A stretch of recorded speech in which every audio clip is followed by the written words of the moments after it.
आज बात करते हैं एक ऐसे इंसान की जो लंदन से पढ़ा लिखा एक वकील था। पर सवाल ये है कि वो वकील करोड़ों लोगों के लिए महात्मा और एक पूरे देश के लिए राष्ट्रपिता आखिर बना कैसे?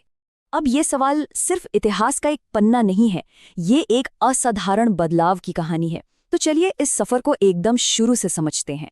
तो हर बड़ी कहानी की तरह इनकी कहानी की शुरुआत भी बेहद साधारण थी।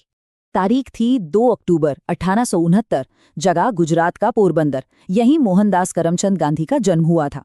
उनके पिता करमचंद गांधी एक रियासत में दीवान थे और माँ पुतलीबाई बहुत ही धार्मिक महिला थी।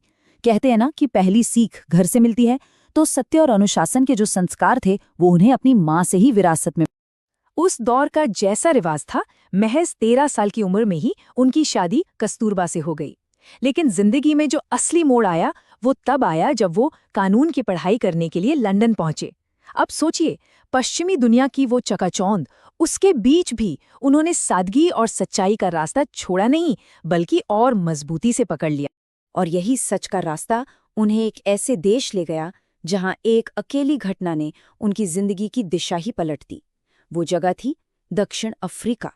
जरा सोचिए, फर्स्ट क्लास का टिकट है, एक नौजवान वकील है और उसे सिर्फ इसलिए ट्रेन से बाहर फेंक दिया जाता है क्योंकि उसका रंग अलग है।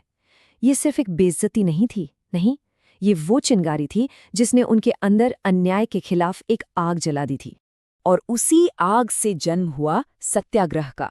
सत्याग्रह यानी सत्य के लिए आग्रह, ट्रूथ फोर्स। ये अन्याय से लड़ने का एक बिल्कुल नया, एक अनोखा हथियार था। ऐसा हथियार जिसमें हिंसा की कोई जगह ही नहीं थी।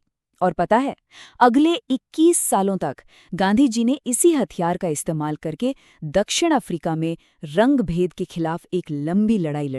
तो साल 1915 में जब गांधी भारत वापस आए तो वो सिर्फ एक वकील नहीं थे, नहीं, वो एक ऐसे अनुभवी नेता बन चुके थे जो सत्याग्रह के सिद्धांत को असल जिंदगी में परख चुका था।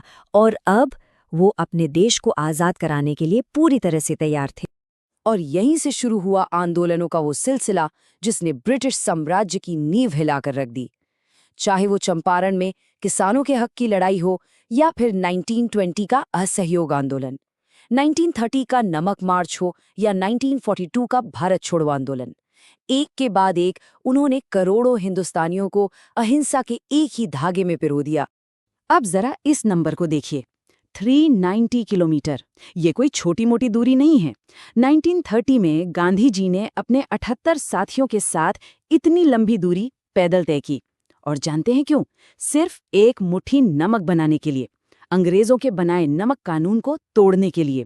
तो ये सिर्फ एक यात्रा नहीं थी, ये असल में पूरी दुनिया के सामने अहिंसा की ताकत का एक जबरदस्त प्रदर्शन था।